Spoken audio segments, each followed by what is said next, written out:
Alhamdulillahi Rabbil Alameen. Wassalatu wassalamu ala khatamin nabiyyin wa ala alihi tayyibin wa ashabihi tahirin wal mu'minin wal muslimin kullihim ajma'in, amma ba'd. Qala Allah subhanahu wa ta'ala fil Qur'anil Kareem wal kalamil mubin. A'udhu billahi minash shaitanir rajim. Bismillahir rahmanir rahim. Was-sabiquna al-awwalun minal muhajirin wal ansar walladhina ittaba'uuhum bi ihsanin radiyallahu anhum wa radu anhum. Sadaqallahul azim. Qala Muhammad Rasulullah sallallahu alayhi wa sallam fi hadithihi sharif, inna Allah ja'ala al-haqqa ala lisani Umar wa qalbi. Sadaqa Rasulullah sallallahu alayhi wa sallam. எல்லா புகழும் அளவற்ற அருளாளன் நிகரற்ற அன்புடையவனும் ஆகிய அல்லாஹ்வுக்கே உண்டாகட்டும். அல்லாஹ்வின் ஸலாத்தும் ஸலாமும் நம் உயிரினும் உயிரான நம் உயிரினும் மேலான ஹாத்தமு ரசூல் முஹம்மது ரசூலுல்லாஹி ஸல்லல்லாஹு அலைஹி வஸல்லம் அன்னவர்கள் மீதும் அவர்கள் அடிப்பெறலாமல் அப்படியே பின்பற்றிய பரிசுத்த குடும்பத்தார்கள், சத்திய சஹாபாக்கள், தாபீன்கள், தபாவு தாபீன்கள் மற்றும் இந்த ஜும்மா நன்னாளிலே ஒன்று கூடியிருக்கும் நம் அனைவரும் மீதும் அல்லாஹுவின் அன்பும் அருளும் என்றென்றும் நிறைவாக உண்டாவதாக. ஆமீன். எல்லாம் வல்ல அல்லாஹ் ஜல்ல ஷானஹு வ தஆலா இஸ்லாமிய மார்க்கத்தை பலப்படுத்துவதற்கு, மார்க்கத்தை மேலோங்கி கொண்டு செல்வதற்கு ஒவ்வொரு காலகட்டத்திலும் அல்லாஹு தாலா நபிமார்களை அனுப்பி இஸ்லாத்தை அல்லாஹு தாலா மேலோங்க செய்தான். அதன் அடிப்படையில் கடைசியாக வந்த எம்பெருமான ரசூலுல்லாஹி ஸல்லல்லாஹு அலைஹி வஸல்லம் அவர்கள் இஸ்லாத்தை கியாமத் நாள் வரைக்கும் கொண்டு செல்வதற்கான வழிகள் என்ன, இஸ்லாமியர்கள் எதையெல்லாம் பின்பற்ற வேண்டும், பின்பற்றக்கூடாது என்று ஒரு மாபெரும் புரட்சியை தங்களுடைய 23 வருட நுபுவத் வாழ்க்கையிலே சொல்லிவிட்டு சென்றார்கள். அதை உலகெங்கிலும் பரப்புவதற்கு பொறுப்பெடுத்து கொண்ட சஹாபா பெருமக்கள் உலகெங்கிலும் மக்கா மதினா சிறந்த நகரமாக இருந்தாலும் மார்க்கத்தை பரப்புவதற்காக வேண்டி ஆங்காங்கே சென்று அங்கே அவர்கள் வஃபாத்தாகி அங்கேயும் அடக்க செய்யப்படுகிறார்கள். இஸ்லாத்தை ஓங்க செய்ய வேண்டும் என்கின்ற நோக்கத்திலே சஹாபாக்களின் இந்த உன்னத பயணம் உண்மையிலேயே கியாமத் நாள் வரைக்கும் இஸ்லாத்தின் மீதான ஒரு நன்மதிப்பையும் இஸ்லாம் மேலோங்கி வளருவதற்கான ஒரு காரணத்தையும் இந்த பயணம் மேற்கோள் காட்டுகின்றது.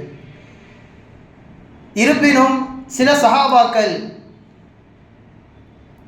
மதினாவிற்குள்ளே இருந்து கொண்டே இன்னும் பல நகரங்களை, பல ஊர்களை பார்க்காமலேயே தன்னுடைய ஆட்சி காலத்தில் தன் கட்டுப்பாட்டிற்கு கொண்டு வந்தவர்கள் என்று நாம் பார்த்தோமேயானால் ஹஜ்ரத் உமர் ரலியல்லாஹு தஆலா அன்ஹு அவர்கள் தான் அதில் முதன்மை வகிப்பார்கள். சுமார் 22 லட்சம் சதுர கிலோமீட்டர் தொலைவு தூரம் வரைக்கும் தங்களுடைய ஆட்சி காலத்திலே ஹஜ்ரத் உமர் ரலியல்லாஹு தஆலா அன்ஹு அவர்கள் ஆட்சி செய்தார்கள்.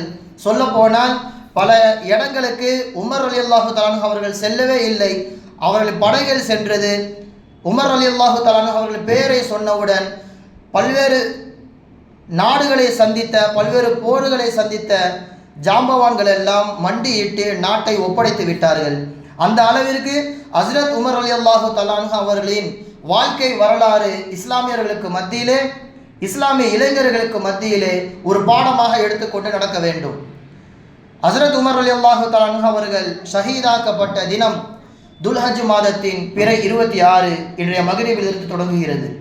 எனவேதான் ஹஜ்ரத் உமர் ரலியல்லாஹு தஆலா அன்ஹு அவர்களின் வாழ்க்கை வரலாற்றை, அதில் கிடைக்கும் படிப்பினைகளை ஆரம்பம் முதல் இறுதி வரைக்கும் நாம் தெரிந்து கொள்வது அவசியம். எல்லாம் அல்லாஹ் சுப்ஹானஹு வ தஆலா அதன் மூலம் நல்லதொரு மாற்றத்தை நமக்கு மத்தியில் ஏற்படுத்தி தருவானாக. கண்ணியத்திற்குரியவர்களே, ஹஜ்ரத் உமர் ரலியல்லாஹு தஆலா அன்ஹு அவர்கள் பெருமானார் ஸல்லல்லாஹு அலைஹி வஸல்லம் அவர்களை விட 10 வயது இளையவர்கள். ஆரம்ப காலத்திலே தந்தையின் மூலமாக பல்வேறு அடிகளை, திட்டுதலை வாங்கி கொண்டுதான் உமர் ரலியல்லாஹு தஆலா அன்ஹு அவர்கள் வளர்கிறார்கள். ஹஜ்ரத் உமர் ரலியல்லாஹு தஆலா அன்ஹு அவர்களிடத்திலே ஆடுகளை மேய்க்க சொன்னால் களைப்பில் அவர்கள் அமர்ந்தாலும் கூட தந்தை அடித்து அவரை விரட்டுவாராம். அந்த அளவிற்கு தந்தை ஹத்தாப் அவர்கள் உமர் ரலியல்லாஹு தஆலா அன்ஹு அவர்களை மிகவும் சிறு வயதிலே அடித்து துன்புறுத்தினார்கள். ஹஜ்ரத் உமர் ரலியல்லாஹு தஆலா அன்ஹு அவர்களே சொல்கின்றார்கள், நான் மக்காவை விட்டு ஒரு 10 மைல் தொலைவுக்கு சென்று ஆடுகளை மேய்ப்பேன். களைப்பில் அமர்ந்தாலும் கூட என் தந்தை என்னை அடித்து மீண்டும் ஆடு மேய்க்க சொல்லுவார். இப்போது நான் அல்லாஹு தாலாவை தவிர்த்து வேறு யாருக்கும் பயப்பட போவது கிடையாது, அல்லாஹு தாலா காலத்தை மாற்றி அமைத்து விட்டான் என்பதாக சொல்வார்கள் ஹஸ்ரத் உமர் ரலியல்லாஹு தஆலா அன்ஹு அவர்கள். ஒரு எண்ணிக்கை கூட அவருக்கு தெரியாது. இத்தனை ஆட்டை கொண்டு சென்றால் ஏதேனும் தொலைந்து விட்டாலும் கூட எண்ணிக்கை சொல்ல தெரியாத அளவிற்கு தான் ஹஸ்ரத் உமர் ரலியல்லாஹு தஆலா அவர்களின் சிறு வயது பருவம் என்பது கடக்கிறது. வாலிபராக மாறுகிறார்கள். வாலிபராக மாறும் பொழுது அந்த வயதிற்கு எது தேவையோ முழுமையாக எல்லாவற்றிலும் தங்களை ஈடுபடுத்திக் கொள்கிறார்கள். குதிரை ஏற்றத்தில் தேர்ச்சி பெற்றவர்கள் அவர்களை போன்று யாரும் கிடையாது. உக்கால் என்று சொல்லப்படுகின்ற ஒரு மார்க்கெட், ஒரு சந்தையிலே மல்யுத்த போட்டிகள் நடக்கும். அதிலே சர்வ சாதாரணமாக மனிதர்களை தூக்கி போட்டு ஜெயிப்பவர்களில் ஹஸ்ரத் உமர் ரலியல்லாஹு தஆலா அன்ஹு அவர்கள் மிகவும் பிரசித்தி பெற்றவர்கள். மட்டும் கிடையாது, வியாபார நோக்கத்திற்காக வேண்டி ஈராக், சிரியா, யமன் போன்ற நாடுகளுக்கும் அவர்கள் பயணம் செய்திருக்கிறார்கள். அவர்களின் வாலிப பருவம் இப்படியே கழிகின்றது. எப்படி ஆரம்பத்திலே சிறு வயதிலே இருக்கின்ற பொழுது ஒரு எண்ணிக்கை கூட, ஒரு கவுண்டிங் கூட அவர்களுக்கு தெரியாதோ, பிற்காலங்களில் எழுத படிக்க கற்றுக்கொள்கிறார்கள். அன்றைய தினத்திலே மொத்தமாக மக்காவில் எழுத படிக்க தெரிந்தவர்கள் ஒரு 17 பேர் தான். அந்த 17 நபர்களில் ஒரு நபராக ஹஸ்ரத் உமர் ரலியல்லாஹு தஆலா அன்ஹு அவர்கள் இருக்கின்றார்கள். அந்த அளவிற்கு மடமை ஓங்கி இருந்த காலத்திலேயும் எழுத படிக்க தெரிந்தவர்கள் உமர் ரலியல்லாஹு தஆலா அன்ஹு அவர்கள். இந்த சமயத்தில் தான் ரசூலுல்லாஹி ஸல்லல்லாஹு அலைஹி வஸல்லம் அவர்கள் இஸ்லாத்தினை எடுத்து சொல்கின்றார்கள் மக்களுக்கு மத்தியிலே. ஆரம்பத்தில் இருந்தே இஸ்லாத்திற்கு கடும் எதிரியாக இருந்தவர்கள் உமர் ரலியல்லாஹு தஆலா அன்ஹு அவர்கள். எந்த அளவிற்கு அபூ ஜஹல் எப்போதெல்லாம் இஸ்லாத்தை அழிக்க வேண்டும் என்பதற்காக வேண்டி கூட்டம் கூட்டுகின்றானோ அந்த சபையில் முதன்மை வகிப்பவர்கள் உமர் ரலியல்லாஹு தஆலா அன்ஹு அவர்கள். எல்லா கூட்டத்திலும் கலந்து கொள்வார்கள். எப்படியெல்லாம் இஸ்லாத்தை முடக்கலாம், நம்முடைய கடவுள்களை ஏசி பேசுகின்றாரே முகம்மது, அவர் எப்படி தடுக்கலாம் என்று எல்லா கூட்டத்திலும் கலந்து கொண்டு முதன்மையாக எதிர்ப்பு தெரிவிப்பதில் ஹஸ்ரத் உமர் ரலியல்லாஹு தஆலா அன்ஹு அவர்கள் தான் முதன்மை வகிப்பார்கள். அந்த அளவிற்கு ஆரம்பத்தினுடைய எதிர்ப்பு மேலோங்கி இருந்தது. என்னதான் அவர்கள் வெளியே எதிர்ப்பை தெரிவித்தாலும் அல்லாஹு தாலா அவர்களுக்கு அருகில் இருந்தவர்களை வைத்து இஸ்லாத்தை அல்லாஹு தாலா வெளிப்படுத்தி கொண்டே இருந்தான். முதன்மையாக அவர்களுடைய அடிமை பெண் லுபைனா என்று சொல்லப்படுகின்ற அந்த பெண் இஸ்லாத்தை ஏற்கிறார். தன்னுடைய அடிமை என்ன செய்தாலும் கேட்பதற்கு அப்போது நாதி கிடையாது. அடிமை விலங்குகளை விடவும் மோசமானவராக நடத்தப்பட்டார்கள். எனவே லுபைனாவை அடிக்கிறார், துன்புறுத்துகிறார். உமர் ரலியல்லாஹு தஆலா அன்ஹு அவர்கள் கழுத்தை நெருக்கிறார்கள். ஒரு கட்டத்திற்கு மேலே எவ்வளவு துன்புறுத்தும் அடித்தும் அந்த பெண் தன்னுடைய ஈமானிய கொள்கையிலிருந்து பின்வாங்காததின் காரணமாக உமர் ரலியல்லாஹு தஆலா அன்ஹு அவர்கள் சொல்லுவார்களாம், இன்னி அஅ்ததிரு இலைக்கி, நான் இப்போது கொஞ்சம் அவகாசம் கேட்கிறேன். உன்னின் மீது இறக்கப்பட்டு நான் அவகாசம் கேட்கவில்லை, அடிக்காமல் விடுவதில்லை. இன்னிலம் அத்ருக்குகி இல்லா மலாலத்தன், அடித்து எனக்கு களைப்பு ஏற்பட்டு விட்டது, நான் களைப்பு போனதற்கு பிறகு மீண்டும் வந்து உன்னை அடிப்பேன் என்பதாக ஹஸ்ரத் உமர் ரலியல்லாஹு தஆலா அவர்கள் ஆரம்ப காலத்திலே கல்லஞ்சம் கொண்டவர்களாக இருந்தார்கள். என்ன அடி வாங்கினாலும் உதை வாங்கினாலும் அந்த பெண் ஈமானை விட்டு ஒருபோதும் தன்னை விடுவித்துக் கொள்ளவே இல்லை. ஈமான் மீது அவ்வளவு பெரிய உறுதி. அருகில் இருந்தே ஹஸ்ரத் உமர் ரலியல்லாஹு தஆலா அவர்கள் பார்க்கிறார்கள், தடுக்க முடியவில்லை. காலம் செல்கின்றது. மேலும் ஹஸ்ரத் உமர் ரலியல்லாஹு தஆலா அவர்கள் அந்த பெண்ணை துன்புறுத்தி கொண்டே இருக்கிறார்கள். மீண்டும் அவகாசம் கேட்கிறார்கள், மீண்டும் அடி. இப்படி ஒவ்வொரு முறை அந்த பெண்ணை துன்புறுத்தும் பொழுதெல்லாம் அந்த பெண் சொல்கின்ற வார்த்தை, கதாலிக ஃபஅலல்லாஹு பிக இல்லம் துஸ்லிம், நான் முஸ்லீமாக இருப்பதற்காக வேண்டி என்னை நீ அடிக்கிறாய், நீ முஸ்லீமே ஆகவில்லை, அல்லாஹ் தஆலா உங்களை எப்படி நடத்துவான் என்பதை நீங்கள் பார்த்து கொள்ளுங்கள். இன்னும் சில அறிவிப்புகளில் கதாலிக யுஅذிபுக்கல்லாஹ், இவ்வாறு அல்லாஹ் உங்களை துன்புறுத்துவான், ஜாக்கிரதை என்பதாக அந்த பெண் சொல்கிறார். உமர் ரலியல்லாஹு தஆலா அவர்கள் விடுவித்து விட்டார்கள். இந்த அளவிற்கு ஆரம்ப கட்டத்தில் இஸ்லாத்தின் மீதான எதிர்ப்பு உமர் ரலியல்லாஹு தஆலா அவர்களுக்கு மிகவும் மேலோங்கி இருந்தது. கொஞ்சம் கொஞ்சமாக இஸ்லாம் வளர்ந்து கொண்டே இருக்கின்ற சமயத்திலே ரசூலுல்லாஹி ஸல்லல்லாஹு அலைஹி வஸல்லம் அவர்கள் முஸ்லிம்களின் பாதுகாப்பை கருதி ஹபஷாவிற்கு செல்லுங்கள், அங்கே நஜ்ஜாஷி என்கின்ற மன்னர் இருக்கிறார், அவர் பாதுகாப்பு கொடுப்பார் என்பதாக சொல்லி அனுப்புகின்றார்கள். இதிலே ஹஸ்ரத் உமர் ரலியல்லாஹு தஆலா அவர்களின் குடும்பத்தை சேர்ந்த அதி என்கின்ற குடும்பத்தை சேர்ந்த உம்மு அப்துல்லா என்கின்ற ஒரு பெண்மணியும் இருக்கிறார். உமர் ரலியல்லாஹு அவர்களுக்கு ஒரு சொந்தக்காரி தான். அப்போ இவர்களும் கிளம்புகின்ற பொழுது உமர் ரலியல்லாஹு அவர்கள் கேட்கிறார்கள், அம்மா நீங்களுமா செல்கிறீர்கள், நீங்களுமா முகமதுடைய மார்க்கத்தை ஏற்றுக்கொள்கிறீர்கள், ஏன் நம்ம கடவுளை நீங்கள் விட்டு விட்டீர்கள் என்று கேட்கும் பொழுது, ஆமாம் நானும் முகமதுடைய பேச்சை கேட்பேன், இங்கே இருக்கின்ற வரைக்கும் நீங்கள் துன்புறுத்துகிறீர்கள், அடக்குகிறீர்கள். எனவே எங்கள் இறைவனை வழிபடுவதற்கு நாங்கள் ஒரு இடத்தை தேடி செல்கின்றோம், எங்களை விட்டுவிடு என்று சொன்னவுடன் ஸஹிபக்குமுல்லாஹ், அல்லாஹ் உங்களுக்கு பாதுகாப்பு கொடுப்பானாக, அல்லாஹ் தஆலா உங்களோட துணைக்கு வருவானாக என்பதாக துவா செய்து அனுப்பினார்கள் உமர் ரலியல்லாஹு தஆலா அவர்கள். ஆரம்பத்தில் எதிர்ப்பு காண்பித்தார்கள், இப்போது நளினமான ஒரு பேச்சு. இந்த பேச்சை அப்படியே கொண்டு போய் கணவர் ஆமிர் இப்னு ரபிஆ என்பவரிடம் உம்மு அப்துல்லா அவர்கள் சொல்கின்றார்கள். அப்போ அந்த ஆமிர் இப்னு ரபிஆ அவர்கள் சொல்கின்றார்கள், உமரா இந்த வார்த்தையை சொன்னார், அவர் இஸ்லாத்திற்கு ஆரம்பத்திலிருந்தே மிகவும் எதிர்ப்பாக இருப்பார், அவருடைய வாயிலிருந்து இப்படி ஒரு வார்த்தை வருகின்றதா, என்னால் நம்ப முடியவில்லை. ஃபலா யுஸ்லிமுல்லதி ரஐதி ஹத்தா யுஸ்லிம ஹிமாருல் ஹத்தாப், ஹத்தாபுடைய மகன் இஸ்லாத்தை ஏற்பார் என்று எனக்கு தெரியவில்லை, ஆனால் ஹத்தாபுடைய கழுதை கூட இஸ்லாத்தை ஏற்றுக்கொள்ளும், உமர் இஸ்லாத்தை ஏற்பாரா, உமர் இப்படி நளினமாக பேசுகிறாரா என்பதை என்னால் ஏற்றுக்கொள்ளவே முடியவில்லை என்று சொல்வார் ஆமிர் இப்னு ரபிஆ ரலியல்லாஹு தஆலா அன்ஹு அவர்கள். அவ்வளவு எதிர்ப்பு இஸ்லாத்திற்கு.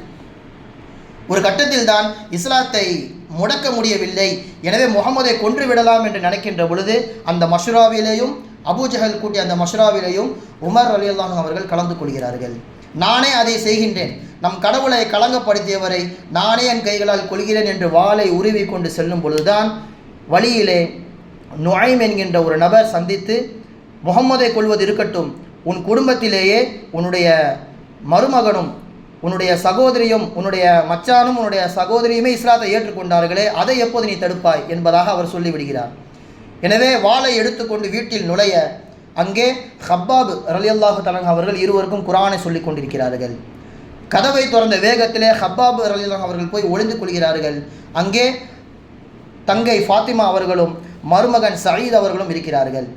நேராக வந்த ஹஸ்ரத் உமர் ரலியல்லாஹு தஆலா அவர்கள் தன்னுடைய மச்சானை பிடித்து அடிக்கிறார்கள். யாரை கேட்டு நீங்கள் இஸ்லாத்தை விட்டு வெளியே சென்றீர்கள், நம் கடவுளை அவமதித்து நம் கடவுளையெல்லாம் குறை சொல்கிறாரே, அப்படிப்பட்ட முகம்மதை நீங்கள் ஏற்கிறீர்களா என்பதாக போட்டு அடிக்கிறார். இடையில் தடுக்க வந்த சகோதரியையும் அடித்து தள்ளி விடுகிறார்கள். இதனால் கன்னத்தில் காயம் ஏற்பட்டு இரத்தம் பீறிட்டு அடிக்கிறது. ஒரு கனப்பொழுதிலே உமர் ரலியல்லாஹு அவர்கள் யோசிக்கின்றார்கள், நம் மதத்தின் மீது உள்ள பிரியத்தின் காரணமாக நம் இரத்த சொந்தத்தையே போட்டு அடிக்கின்றோமே என்று நினைத்து உள்ளே நுழையும் போது ஒரு சப்தம் கேட்டதே, அந்த பிரதியை எனக்கு கொடுங்கள் என்பதாக உமர் ரலியல்லாஹு அவர்கள் கேட்கின்றார்கள். நீர் அசுத்தமானவர், ஷிர்கிலே இருக்கிறார், எனவே குளித்து விட்டு வாரும், உங்களுக்கு நான் அந்த குர்ஆன் பிரதியை தருகிறேன் என்பதாக தங்கை சொல்கிறார். குளித்து விட்டு வருகிறார்கள். அவர்கள் திறந்தவுடன் படித்த முதல் வசனம் அதுதான் அவர்களுக்கு இஸ்லாத்தை உள்ளே நுழைவதற்கான காரணமாகவும் இருந்தது. இன்னனி அனல்லாஹ் லா இலாஹ இல்லா அன ஃபஅபுத்னி, நானே இறைவனாக இருக்கின்றேன், என்னை தவிர்த்து கடவுள் யாரும் கிடையாது, என்னையே வணங்குகள் என்று அந்த வசனம். நேருக்கு நேராக என்னையே பார்த்து பேசுவது போன்று இருக்கிறது. இப்படி ஒரு வசனத்தை, இப்படி ஒரு வாசகத்தை நான் எங்கேயும் கேட்டது கிடையாது. இது இறைவன் என்னோடு தொடர்பு கொண்டு பேசுகிறானே என்பதாக நினைத்து நான் இஸ்லாத்தை ஏற்றுக்கொள்ள வேண்டும் என்று ஆசைப்படுகிறேன் என்று சொன்னவுடன் அங்கே மறைந்திருந்த ஹப்பாப் ரலியல்லாஹு தஆலா அன்ஹு அவர்கள் வெளிவந்து சுப செய்தி சொல்கின்றார்கள். நேற்றைய தினம்தான் முஹம்மது ரசூலுல்லாஹி ஸல்லல்லாஹு அலைஹி வஸல்லம் அவர்கள் துவா செய்ததை கேட்டேன். அது என்ன துவா என்றால், அல்லாஹும்ம அஇஸல் இஸ்லாம பி அஹப்பி ஹாதைனி ரஜுலைனி இலைக்க பி அபி ஜஹல் அவ் பி உமர் இப்னு ஹத்தாப். யா அல்லாஹ், அபூ ஜஹலோ அல்லது உமர் இப்னு ஹத்தாபோ இவ்விருவரில் யாருக்கு உனக்கு மிகவும் பிடித்தமான நபரோ அவ்விருவரில் ஒருவரை கொண்டு இஸ்லாத்தை பலப்படுத்துவாயாக என்று துவா செய்தார்கள். அல்லாஹ் உங்களையே தேர்ந்தெடுத்தான், இப்போது நீங்கள் இஸ்லாத்திற்குள் வந்துவிட்டீர்கள் என்று தாருல் அர்கம் ஸல்லல்லாஹு அலைஹி வஸல்லம் அவர்கள் மற்ற சஹாபாக்கள் எல்லாம் கூடி இஸ்லாத்தை கற்றுக்கொள்கின்ற ஒரு வீடு, அந்த வீட்டிற்கு வழி காமிக்கிறார்கள். உமர் ரலியல்லாஹு தஆலா அவர்கள் அங்கே சென்று இஸ்லாத்தையும் ஏற்றுக்கொள்கின்றார்கள். மற்ற சஹாபாக்களை போன்று கிடையாது, மறைத்து ஒரு 3 வருடங்களில் 40 நபர்கள் முஸ்லீம் ஆனார்கள். ஆனால் உமர் ரலியல்லாஹு அவர்கள் இஸ்லாத்தை ஏற்றவுடன் மறைத்து வைக்க விரும்பவில்லை. எல்லா தலைவர்கள் வீட்டு கதவையும் தட்டி நான் முஹம்மதுடைய மதத்தை ஏற்றுக்கொண்டேன், அல்லாஹ்வை தவிர்த்து வேறு கடவுளே கிடையாது என்று பகிரங்கமாக அழைப்பு கொடுத்தார்கள். காபாவிற்கு நடுவிலே வந்து நின்று நான் முஹம்மது ரசூலுல்லாஹ் அவர்களை நபியாக ஏற்றுக்கொண்டேன், அல்லாஹ் மட்டுமே இறைவன், அவனை தவிர்த்து யாரும் கடவுள் கிடையாது என்று பகிரங்கமாக அழைப்பு கொடுத்தது மீதி 39 நபர்களிலும் யாரும் கிடையாது. அந்த அளவிற்கு நெஞ்சுரம் மிக்க ஒரு நபராக ஹஸ்ரத் உமர் ரலியல்லாஹு அவர்கள் வாழ்ந்து வந்தார்கள். ஹிஜ்ரத்தின் பொழுதும் கூட எல்லாரும் மறைந்து இரவு பொழுதிலே ஹிஜ்ரத்திற்கு மதீனாவிற்கு செல்லும் பொழுது உமர் ரலியல்லாஹு அவர்கள் மட்டும்தான் 20 பேரை எல்லோர் கண்ணு முன்னாலேயும் அழைத்து கொண்டு 2 ரக்காத் தொழுதுவிட்டு வாளை முன்னால் நட்டு வைத்து விட்டு சொன்னார்கள், அப்படி ஒரு வசனத்தை யாரும் சொன்னது கிடையாது. உங்களில் யார் யாருக்கெல்லாம் குழந்தை அனாதையாக வேண்டுமோ அவர் என்னோட வந்து போரிடட்டும்.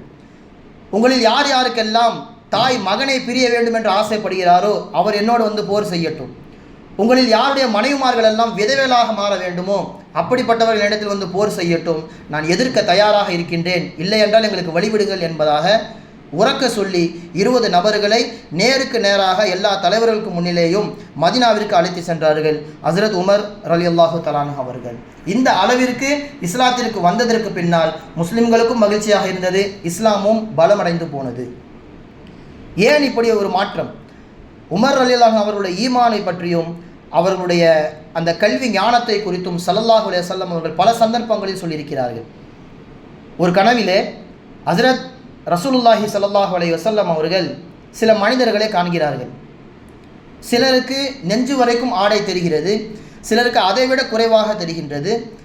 பிறகு உமர் ரலியல்லாஹு அவர்களை கனவில் பார்க்கிறார்கள். அது மிகவும் நீண்ட ஆடையாக கனவிலே பார்க்கிறார்கள். யா ரசூலல்லாஹ், இதற்கு என்ன விளக்கம் என்பதாக கேட்க, ஒமா அவ்வல் துஹு யா ரசூலல்லாஹ், இதற்கான விளக்கத்தை நீங்கள் என்ன சொல்ல போகிறீர்கள் என்று கேட்கும் பொழுது அத்தீன் என்பதாக சொன்னார்கள். எப்படி ஆடை முழுமையாக உமரிடத்தில் இருக்கின்றதோ தீனும் அவரிடத்திலே முழுமையாக இருக்கும். குறையுள்ள தீன் அவரிடத்தில் கிடையாது, அவருடைய தீன் பரிபூர்ணமானது என்பதாக ரசூலுல்லாஹி ஸல்லல்லாஹு அலைஹி வஸல்லம் அவர்கள் தீனை மேற்கோள் காட்டி பாராட்டினார்கள். இன்னும் சில சந்தர்ப்பத்தில் அதே கனவிலே ஸல்லல்லாஹு அலைஹி வஸல்லம் அவர்கள் ஒரு குவளை நிறைய பாலை குடிக்கிறார்கள். குடித்து முடித்துவிட்டு அருகிலே இருக்கின்ற ஹஸ்ரத் உமர் ரலியல்லாஹு தஆலா அவர்களிடத்தில் கொடுக்கப்படுகிறது. அதையும் அவர்கள் குடிக்கின்றார்கள். யா ரசூலல்லாஹ், இதற்கு நீங்கள் என்ன விளக்கம் தரப்போகிறீர்கள் என்று கேட்கும் பொழுது அல் இல்ம் என்பதாக சொன்னார்கள். இதுதான் கல்வி. நான் எவ்வளவு குடித்து மீதி கொடுத்திருக்கின்றானோ அந்த மிச்சம்தான் ஹஸ்ரத் உமர் ரலியல்லாஹு தஆலா அவருடைய கல்வி ஞானம் என்பதாக சொன்னார்கள் ரசூலுல்லாஹி ஸல்லல்லாஹு அலைஹி வஸல்லம் அவர்கள். அந்த அளவிற்கு தீனிலேயும் இல்மிலேயும் மிக உயர்ந்த இடத்தை அடைந்தவர்கள் உமர் ரலியல்லாஹு அன்ஹு அவர்கள். அப்போ ஒரு இடத்துல மார்க்கம் பூர்த்தியாகிவிட்டால் அல்லாஹ் அவரோடு எந்த அளவிற்கு நெருங்கி விடுகின்றான். பல சந்தர்ப்பங்களில் உமர் ரலியல்லாஹு அவர்கள் என்ன சொல்கின்றார்களோ அதற்கு ஏற்றார் போல அல்லாஹு தஆலா வசனத்தை இறக்கின்ற அளவிற்கு இவர்களுடைய பேச்சும் அல்லாஹுடைய நாட்டமும் ஒரே மாதிரியாக இருந்தது. அதனால்தான் ஸல்லல்லாஹு அலைஹி வஸல்லம் அவருடைய ஹதீஸுகளிலே இன்னல்லாஹ ஜஅலல் ஹக்க அலா லிசானி உமர் வ கல்பிஹி, அல்லாஹு தஆலா சத்தியத்தை, அல்லாஹு தஆலா என்ன சொல்ல வர வேண்டும், என்ன சொல்ல போகிறான் என்கின்ற அந்த விஷயத்தை உமருடைய நாவிலே வைத்திருக்கின்றான். அவர் ஒரு ஆலோசனையை சொன்னார்கள் என்றால் அதற்கடுத்து அதை ஆமோதித்து ஒரு வசனம் இறங்கிவிடும்.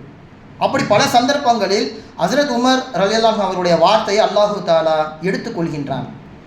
அது உமர் ரலியல்லாஹு அவர்களே சொல்கின்றார்கள், வாஃபக்து ரப்பி ஃபி சலாசின், 3 காரியங்களில் என் இறைவனோடு நான் ஒத்துப்போனேன். 3 விஷயத்தை நான் சொன்னதற்கு ஏற்றாற்போல் அல்லாஹு தஆலா வசனத்தை இறக்கினான். அதில் முதலாவது தவாஃபை 7 முறை சுற்றிவிட்டு அதற்கு பிறகு அருகில் இருக்கின்ற மக்காமை இப்ராஹிம் அலைஹிஸ்ஸலாம் அவர்கள் கால் தடம் பதிந்திருக்குமே அந்த இடத்தில் 2 ரக்காத் தொழுகலாமே என்பதாக நான் ஆலோசனை வைத்தேன் என்பதாக உமர் ரலியல்லாஹு அவர்கள் சொல்கின்றார்கள். ஹாதா மக்காமு அபீனா இப்ராஹிம், யா ரசூலல்லாஹ், இது நம்முடைய தந்தை இப்ராஹிம் அலைஹிஸ்ஸலாம் அவருடைய கால் தடம் தானே? ஆமாம். அஃபலா நத்தஹிதுஹு முஸல்லா, இங்கே நாம் தொழுகுமிடமாக ஒரு 2 ரக்காத் தொழுது கொள்ளலாமா என்பதாக கேட்கிறார்கள். உடனே அல்லாஹு தஆலா வசனத்தை இறக்கின்றான், வத்தஹிது மின் மகாமி இப்ராஹிம முஸல்லா, நபியே, முஸ்லிம்களே, நீங்கள் இப்ராஹிம் அலைஹிஸ்ஸலாம் அவர்கள் கால் தடம் பதிந்த அந்த இடத்திலே தொழுகுமிடமாக நீங்கள் ஆக்கிக் கொள்ளுங்கள். அங்கே 2 ரக்காத் தொழுகுவது சுன்னத்தாக ஆக்கப்பட்டிருக்கிறது. இதை நடைமுறைப்படுத்தியவர் யார்? ஹஸ்ரத் உமர் ரலியல்லாஹு தஆலா அவர்கள். அவர்கள் ஆசை அல்லாஹு தஆலா உடனே அங்கீகரித்துக் கொள்கின்றான். 2வது ஒரு இடத்திலே அல்லாஹு தஆலா என் பேச்சுக்கு ஏற்றாற்போல் வசனத்தை இறக்கினான்.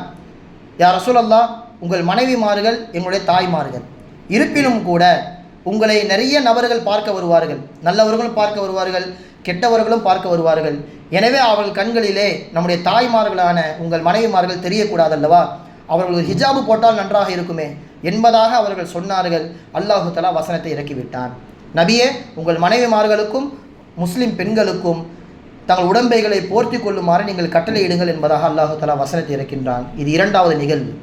3வது பத்ர் போர்க்களத்தில் பிடிக்கப்பட்ட கைதிகள். இவர்களை என்ன செய்யலாம் என்று ஸல்லல்லாஹு அலைஹி வஸல்லம் அவர்கள் ஆலோசனை செய்ய, இவர்களை மன்னித்து விடலாம், பிணைத்தொகையை வாங்கிவிட்டு மன்னித்து விடலாம் என்பதாக அபூபக்கர் ரலியல்லாஹு அன்ஹு அவர்கள் ஆலோசனை வழங்குகிறார்கள். மறுபக்கத்திலே உமர் ரலியல்லாஹு அன்ஹு அவர்கள் இல்லை, கொன்று விடலாம். யார் யாரெல்லாம் முஸ்லிம்களுக்கு உறவினராக இருக்கின்றாரோ அவர் கைகளாலே அவர்கள் கொல்லப்பட வேண்டும். அந்த கைதிகளில் என்னுடைய உறவினர் யாரெனும் இருந்தால் அவரை நான் கொள்கிறேன், அபூபக்கர் அவருடைய சொந்தக்காரர் யாரெனும் இருந்தால் அவர் கொள்ளுவார். இப்படி உறவினரே கொள்ள வேண்டும், ஏனென்றால் அவர் அல்லாஹ்வின் விரோதிகள் என்று நேருக்கு நேராக எந்த விதமான தயவும் காட்டாமல் இவர்கள் சொன்னார்கள். ஆனால் ஸல்லல்லாஹு அலைஹி வஸல்லம் அவர்கள் அபூபக்கர் ரலியல்லாஹு அன்ஹு அவருடைய ஆலோசனையை எடுத்துக்கொண்டார்கள். அவர்களுக்கு பிணை தொகையை வாங்கி கொண்டு மன்னிப்பளித்து அனுப்பிவிட்டார்கள். அல்லாஹு தாலா ரசூலுல்லாஹி ஸல்லல்லாஹு அலைஹி வஸல்லம் அவர்களை கண்டித்து ஒரு வசனம் இறக்குகின்றான், ஒரு செல்லமான ஒரு கண்டிப்பு. லவ்லா கிதாபு மினல்லாஹி சபகல மஸ்ஸக்கும் ஃபீமா அஹத்தும் அதாபுன் அதீம். நபியே, நீங்கள் பிணைத்தொகையை வாங்கிவிட்டு அவர்கள் அனுப்பிவிட்டீர்களே, விதி என்று மட்டும் ஒன்று இல்லை என்றால், ஏற்கனவே அல்லாஹு தாலா முடிவு செய்துவிட்ட விஷயம்தான் இப்போது நடக்கின்றது, அது மட்டும் இல்லை என்றால் இப்படி பிணைத்தொகையை வாங்கிவிட்டு அவர்களை விடுவிப்பதற்கு அல்லாஹு தாலா உங்களை தண்டித்திருப்பான், உங்களுக்கு கடுமையான வேதனை வந்திருக்கும் என்பதாக அல்லாஹு தாலா கண்டித்து அனுப்புகின்றான். இந்த வசனம் இறங்கியவுடன் அபூபக்கர் ரலியல்லாஹு அவர்களும் ஸல்லல்லாஹு அலைஹி வஸல்லம் அவர்களும் அழுகிறார்கள். அப்போ தான் உமர்லாம் வந்து கேட்குறாங்க, ஏன் அழுவுறீங்க? காரணத்தை சொன்னால் நானும் அழுவேனே, உங்கள் அழுகையோடு என்னையும் இணைத்துக் கொள்ளுங்கள் என்று சொல்லும்போது இந்த வசனத்தை ஓதி காண்பிக்கிறார்கள். உமர் ரலியல்லாஹு அன்ஹு அவர்கள் சந்தோஷப்படுகின்றார்கள். என்னுடைய அபிப்பிராயத்துக்கு ஏற்றவாறு அல்லாஹு தாலா வசனத்தை இறக்கின்றானே, அவர்களை கொல்ல சொல்லி அல்லாஹு தாலாவே இங்கே எடுத்து சொல்லிவிட்டானே என்பதாக சந்தோஷப்படுவார்கள் உமர் ரலியல்லாஹு அவர்கள். அந்த அளவிற்கு அல்லாஹுவோடு அல்லாஹு தாலா சொல்ல வருவதை உலகத்திலேயே செயல்படுத்தி காண்பித்தவர்கள் ஹஸ்ரத் உமர் ரலியல்லாஹு அவர்கள். பல சந்தர்ப்பங்களில் ஸல்லல்லாஹு அலைஹி வஸல்லம் அவர்கள் ஆச்சரியமிக்க சில வார்த்தைகளை கூறி அவர்களை புகழ்ந்ததுண்டு. ஒரு நபிமார்களுக்கு தேவையான எல்லா குணங்களும் உமரிடத்தில் இருக்கின்றது. நான் தான் கடைசி நபி, எனக்கு பிறகு நபி கிடையாது. ஆனால் ஒருவேளை லவ்கான நபியும் பாதி லகான உமர், எனக்கு பிறகு நபி என்று ஒருவர் வர வேண்டுமானால் அதற்கான எல்லா தகுதியும் உமரிடத்திலே இருக்கின்றது. உமர் நபி ஆவதற்கு எல்லா வாய்ப்பும் இருக்கிறது. அல்லாஹு தஆலா அப்படி ஒரு குண நலன்களை அவருக்கு கொடுத்திருக்கிறான் என்று சொல்வார்கள். இன்னும் சில சந்தர்ப்பங்களில் வல்லதி நஃப்சி பியதிஹி மா லகியக ஷைத்தான் கத்துன் சாலிகன் ஃபஜ்ஜன் இல்லா சலக ஃபஜ்ஜன் கைர ஃபஜ்ஜிக. உமர் ஒரு தெருவிலே வந்தால் ஷைத்தான் அவரை கண்டு பயந்து வேறொரு தெருவிலே ஓடிவிடுகிறான். அந்த அளவிற்கு ஈமானிலேயும் இல்மிலேயும் ஹஸ்ரத் உமர் ரலியல்லாஹு அவர்கள் சிறந்து விளங்கினார்கள். இப்படி காலம் முழுக்க பெருமானார் ஸல்லல்லாஹு அலைஹி வஸல்லம் அவர்கள் பாராட்டை பெற்ற அவர்கள் ஹலீஃபாவாக ஆனதும் அவர்களுடைய அந்த தைரியமும் அவருடைய அந்த கடினமான உள்ளமும் மொத்தமாக மாறிவிட்டது. நீதம் என்று வந்துவிட்டால் அவர்களை போன்று நீதம் வழங்க முடியாது. யாராக இருந்தாலும் மகன் அப்துர் ரஹ்மான் அவர்கள் மது குடிக்கிறார்கள். எகிப்திலே இருக்கின்ற அம்ர் இப்னு ஆஸ் ரலியல்லாஹு தஆலா அவர்கள், இவர் உமருடைய மகனாயிற்றே, எல்லோருக்கும் முன்னிலையில் தண்டனை நிறைவேற்றுவது என்று வீட்டிற்குள் அழைத்து கசையடி சாட்டை அடி கொடுக்கின்றார்கள். இதை கேள்விப்பட்ட உமர் ரலியல்லாஹு அவர்கள், அது கூடாது, எல்லோருக்கும் முன்னிலையிலும் தான் தண்டனை வழங்க வேண்டும், அவரை இங்கே அனுப்பி வையுங்கள், நீங்களும் வாருங்கள் என்பதாக கடிதம் எழுதி அனுப்பி எல்லோருக்கும் முன்னிலையில் மீண்டும் சாட்டை அடி கொடுக்கப்படுகிறது. அதற்கு பிறகு ஒரு மாதம் கழித்து அப்துர் ரஹ்மான் ரலியல்லாஹு அவர்கள் வஃபாத் ஆகிவிடுகிறார்கள். இப்படி நீதம் என்று வந்துவிட்டால் சொந்தக்காரர் என்கின்ற சமரசம் கூட அவர்களிடத்தில் இருக்காது. அவருடைய வாழ்வின் கடைசி தருணம் ஷஹாதத். அது கூட அல்லாஹு தஆலா மிகப்பெரிய ஒரு அற்புதமாக ஒரு கராமத்தாக தான் அல்லாஹு தஆலா கொடுத்திருக்கின்றான். காரணம் என்னவென்றால், மதீனாவில் அவர்கள் இருக்கின்றார்கள். அவர்கள் கேட்கின்ற துவாவை பாருங்கள். அல்லாஹு மர்சுக்னி ஷஹாதத்தன் ஃபீ சபீலிக்க, யா அல்லாஹ், நான் உன்னுடைய பாதையிலே ஷஹீதாக ஆக வேண்டும், உயிர் தியாகியாக ஆக வேண்டும். வஜஅல் மௌதி ஃபி பலதி ரசூலிக்க, அந்த ஷஹாதத் அந்த உயிர் தியாகம் மதீனாவில் இருப்பதை போன்று ஆக்கிவிடு என்பதாக துவா செய்கிறார்கள். இதை கேட்ட சஹாபாக்களுக்கு ஒரு ஆச்சரியம். மதீனாவிலே போர் நடக்க வாய்ப்பே கிடையாது. ஆனால் மதீனாவிற்குள்ளே இருந்து கொண்டு மதீனாவில் எனக்கு ஷஹாதத்தை தா என்பதாக உமர் அவர்கள் கேட்கின்றார்களே, இது எப்படி சாத்தியம் என்பதாக அவர்கள் தங்களுக்குள்ளே பேசிக்கொள்கிறார்கள். காலம் சுழலுகிறது. ஒரு நாள் ஃபஜ்ர் வேளையிலே தொழுகை வைக்க அவர்கள் வருகின்ற பொழுது அபு லூலு என்கின்ற ஒரு நெருப்பு வணங்கி ஒரு மஜூசி அல்லாஹு அக்பர் என்று தக்பீர் கட்டியவுடன் குத்தி விடுகின்றான். அந்த சமயத்திலே பின்னால் இருந்த அப்துர் ரஹ்மான் இப்னு அவுஃப் ரலியல்லாஹு தஆலா அவர்களை முன்னால் இழுத்துவிட்டு இவர்கள் கீழே சாய்ந்து விடுகிறார்கள். அந்த அபு லூலு இவருடைய நிர்வாக திறமையை புரிந்து கொள்ளாமல் இவர்கள் மேல் உள்ள அந்த கோபத்தின் காரணமாக இஸ்லாம் வேக வேகமாக வளர்கிறது என்கின்ற அந்த பொறாமையின் காரணமாக இவரை கொன்று விடலாம் என்று நினைத்து குத்திவிட்டு செல்கின்றான். போகிற பொழுதும் 13 சஹாபாக்களுக்கு அவன் தாக்கி கொண்டே செல்கின்றான். 13 சஹாபாக்களுக்கு வெட்டுக்காயம். அதில் 7 பேர் அந்த இடத்திலே வஃபாத்தாகி விடுகிறார்கள். இந்த சமயத்தில் தான் சஹாபாக்கள் புரிந்து கொள்கிறார்கள், அன்றைய தினம் உமர் சொன்ன அந்த துவா என்று பலித்து விட்டது. ஒரு போரின் மூலமாகத்தான் அல்லாஹு தஆலா ஷஹாதத்தை கொடுக்க வேண்டும் என்று கிடையாது. ஒரு தனி நபரின் மூலமாக, ஒரு தனி நபர் உமர் அவர்களை தாக்கியதன் மூலமாக மதினாவில் இருந்து கொண்டே அல்லாஹ் சுப்ஹானஹு வ தஆலா அவர்களுக்கு ஷஹாதத்துடைய பட்டத்தை தந்து விட்டானே, சுப்ஹான் அல்லாஹ் என்பதாக சொல்லி அந்த இடத்திலே சஹாபாக்கள் எல்லாம் அகமகிழ்வார்கள். அந்த அளவிற்கு உமர் ரலியல்லாஹு தஆலா அவர்கள் வாழும் பொழுதும் சரி, அவர் செய்கின்ற துவாவும் மரணத்திற்கு பிறகும் கூட நிகழ்ந்து கொண்டே இருந்தது. தஃபனுடைய சமயத்திலே ஹஸ்ரத் அலி ரலியல்லாஹு அவர்கள் சொன்னார்கள், உமர் அவர்களே, அல்லாவிற்கு முன்னிலையில் யாரை போன்று நான் அமல் செய்திருக்கிறேன் என்று காட்டுவதற்கு முன்னுதாரணமாக திகழ்ந்தவர்கள் நீங்கள் தான். இப்போ நீங்களும் வஃபாத்தாகி விட்டீர்களே, எனக்கு முன்மாதிரியாக யார் இருப்பார் என்பதாக அலி ரலியல்லாஹு அவர்கள் அந்த தஃபன் சமயத்தில் அழுவார்கள் என்பதாகவும் வரலாற்றில் பார்க்கின்றோம். எனவே அல்லாஹ் சுப்ஹானஹு வ தஆலா ஹஸ்ரத் உமர் ரலியல்லாஹு அவர்கள் போன்று உன்னதமிக்க தீனையும் கல்வி ஆற்றலையும் நிர்வாக திறமையும் நீதம் முழுவாத ஆட்சியும் அல்லாஹு தஆலா நம் அனைவருக்கும் வழங்குவானாக. வ ஆகிரு தஅவானா அல்ஹம்துலில்லாஹி ரப்பில் ஆலமீன். அஸ்ஸலாமு அலைக்கும் வரஹ்மத்துல்லாஹி.